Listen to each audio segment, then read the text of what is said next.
My future sister-in-law turned into a total bridezilla and is demanding that I sew her a princess wedding dress, or I won't be invited to the wedding. Posted by you/Harrison Berserk. My brother and future sister-in-law had planned to get married by the end of June, but then COVID happened. Long before that, he had asked me, as a wedding gift, to sew my sister-in-law's wedding dress. I am by no means a professional, but I can do simple things rather nicely. I regularly sew gifts for my family and friends, little outfits for the kids, cosplays, and easy pieces that can be worn even if they have a few imperfections. They had planned a simple wedding with only close family and friends, and my sister-in-law had her eyes on a flowing, layered Grecian tunic-style dress. It was relatively easy to make and not too expensive in terms of materials, so I agreed. But with the lockdown, things got complicated. Lockdown started here in March, so we were unable to do the fittings, and pretty soon, they realized the wedding would have to be postponed. My sister-in-law lost it, really. Crying, screaming, everything. Nothing we could do or say could calm her down until my brother asked her what she wanted to do instead. She said she now wanted a big wedding as compensation. I mean, okay, I get her frustration, I really do.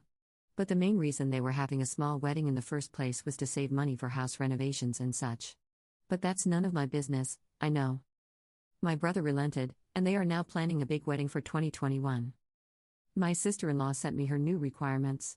She wants a full-skirted, silk, bodiced, lined, embroidered, trained, the whole princess-style dress. And, of course, she expects me to still pay for all the materials. I told her I didn't feel capable of making it, that it was too complicated for my skill level. She went ballistic, insisting that I was lying, that I had done complicated things before, and that it was nothing more than a couple more stitches. I've been trying to explain to my brother, since she no longer wants to speak to me, as she believes I am conspiring to ruin her wedding, that I simply do not feel able to make this dress. His solution? Either I buy the wedding dress she wants, or I won't be invited to the wedding. So I said okay. I said I wouldn't go because I couldn't do what they were asking. I can't sew that dress, and I certainly can't pay for what she wants. Now, I'm the heartless big sister who doesn't approve of her little brother's wedding or his wife, and honestly, I just want to tell them all to go stitch their two big mouths shut. Sorry if I made mistakes, as English isn't my first language. Relevant comments. Commenter. Not the jerk, this is what happens when people feel entitled to other people's time and money. I feel for you. If anything, you're doing her a favor by not agreeing to the complicated dress because, if it went wrong, she'd still be unhappy. If anyone expected me to pay for their over-the-top wedding dress, I'd have laughed my way out the door and told them to have a nice life because if they're happy to spend your money on this, they'll be happy to expect the same in the future. Ops response. I realize that I may have also set their hopes too high. Yes, I did make princess dresses for some of my nieces, but there is a world of difference between making a tulle tutu and spraying it with glitter glue for a 7-year-old, even if it does look nice from a distance, lol. Commenter 2. Duh, not the jerk. You agreed to help with a simpler wedding dress, and now she expects you to do things beyond your skill set or buy it yourself. That's unbelievable. What have your parents said about it? Ops response. Right now, it's between come on, you can do it. You have time, and you've made lovely things before. Why won't you sew her something pretty like you did for others? Don't you like her? Did you two fight? Which is, well, not so bad, I mean, they do have absolute, even if misplaced, faith in me, which is nice, and, well, you could also buy a simple dress on sale and improve it. Wouldn't that work? I'm sure it isn't that expensive, right? I'm planning on sending a selection of wedding dresses with their prices so they realize.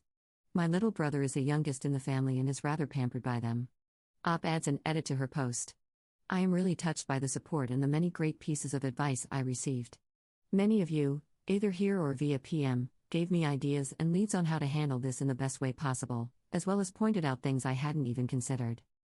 On Saturday, I will see my parents. I will explain to them that, as much as I appreciate their faith in my abilities, I am not up to the task, and while their support is amazing, in this case, it is misguided. I will prepare an itemized list of the costs for the first dress, the one I agreed to make, a quote from a professional seamstress in my town for the new dress my sister-in-law wants, and a few selected examples of off-the-rack dress prices to demonstrate my point. Many of you also pointed out that while my sister-in-law is planning to splurge, the question of who is going to shoulder the extra cost hasn't been raised. I want to bring up that point with them as well. Additionally, I want to emphasize that while it's nice to faire des plans sur la comète, which I believe translates to wishing upon the moon in English, for a 2021 wedding, it's not even guaranteed. Yes, having her wedding disrupted is hard, unfair, and frustrating, and to all of you going through this, I truly hope the postponement will only bring you even better things. But that does not give her the right to act this way, and I will not attend the wedding unless sincere apologies are made. Last but not least, I had no idea there were so many fabric artists, weather sewists, embroiderers, stylists, or others. I also had no idea this community would be so supportive, and I have learned a lot. So, again, thank you all. I will update next week after I have spoken with my parents. Update 1 month later. So, a lot of things happened.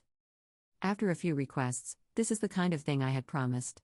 As one of you so nicely said, my sewing style is mostly full-on Monet, the farther you are, the better it looks. But for the love of everything nice in the world, don't look at it too closely. These are the pics she sent me as examples of what she wanted: lace, beadwork, embroidery, etc. I went to my parents on Sunday. They quickly understood the huge difference in skill set required to fulfill the new request. They also discovered the wondrous world of AliExpress and Wish counterfeit designer wedding dresses because that's where they had gotten their price range ideas. Quite a few laughs were had over the expectations versus reality pics I had found. We also went over the extra costs of the new wedding, and I just advised them to be careful, as we didn't even know yet what would be possible with the epidemic threat still lurking around. 2 days later, my brother stopped by their place, before I could see him in person, accompanied by my future sister-in-law. Keep in mind, too, that this is a recap of what my parents told me happened. I wasn't there for it. Our parents took my side on the dress story, and at first, it seemed that my future sister-in-law heard them out, until they said they weren't sure they could chip in for the extra costs of the store-bought princess dress. Then, again, I wasn't there. This is what they told me happened. My sister-in-law silently mouthed a very foul word toward my mother, and my dad saw her. All hell broke loose. For a couple of weeks, everyone was screaming at everyone else, with my brother not really siding with either his fiancée or our parents. Our dad doesn't want anything to do with my future sister-in-law at all, ever. Mom is more hopeful that a nice apology and explanation could mend the fences. I still haven't been able to catch my brother face to face. He called, and it ended rather sourly since he threw my celibate status in my face as a symbol of failure. But he did later send me an apology text saying he loved me, wanted me at his wedding no matter what, and would understand if I didn't want to sew the original dress anyway. Sweet revenge, my dad was so incensed at what had happened that he took me to the fabric shop the very next day and told me, "Go wild and get yourself enough fabric for a princess dress." So, 1 pattern and 3 weeks of intense self-challenging later, it's full of mistakes and crooked sewing, but it was made with the ardent fervor of self-righteousness. And I swear to the heavens, if she doesn't apologize to my parents, I will wear this to her wedding. Edit. Thank you, everyone, for the kind words toward my family, both here and by PM, the awards, and the advice. The sewing pattern for the yellow dress is McCall 2041. My inspiration wasn't the Belle dress or the Hamilton musical. It was a book I had recently read and loved, an old horror novel called The King in Yellow. I wanted to be a queen in yellow, ominous, angry, and powerful, when I picked the fabric because I was pissed, angry, and hurt by what had happened, and I was indeed feeling spiteful. As for what my sister-in-law mouthed, well, a quick French lesson: you can worsen a lot of slurs by adding asa at the end. For example, une con is a stupid woman, une connasse is a stupid, despicable, mean woman. The slur she used was in that category, hence my usually mellow dad flying off the handle. P.S. I have decided to name that dress.